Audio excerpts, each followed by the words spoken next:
The Climate Crisis, a Feminist Issue, presented by me, Annika Darts. For this assignment, I have selected McKinney and Fulkerson's 2015 article, Gender Equality and Climate Justice, a Cross-National Analysis.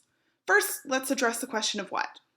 Following Terry Geraldine's highly influential statement, "There is no climate justice without gender justice," the author set out to find the ways in which gender affects individuals in the context of the climate crisis. Now let's address the when. A variety of statistics are taken from the years 2000 to 2007, measuring a country's ecological footprint.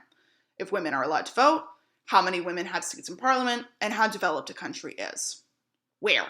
The study examines 150 countries' climate footprint in order to gain a sophisticated understanding of the world's biggest contributors to climate change. And finally, who? Ultimately, the article is concerned with the relationship between women and a country's climate footprint. So what is the purpose of this particular case study? It has long been suspected that there is a correlation between the empowerment of women and the climate crisis. The climate crisis further marginalizes women by forcing them to devote more and more time to necessary resource collection, subsequently pushing them further away from the domain of politics and social justice.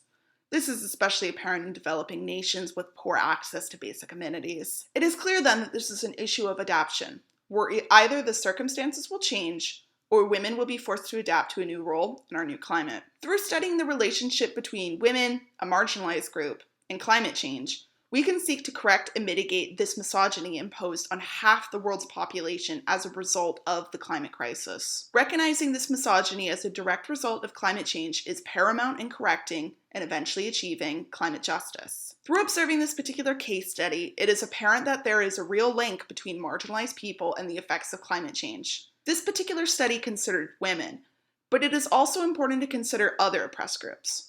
While it is certainly true that we will all have to mitigate the effects of climate change, it is important to recognize the unique challenges marginalized groups will face unless the intersection between climate change and identity is finally recognized. Climate change cannot be regarded as solely an environmental issue. It is imperative that a social justice lens is utilized in order to gain a complete understanding of the situation.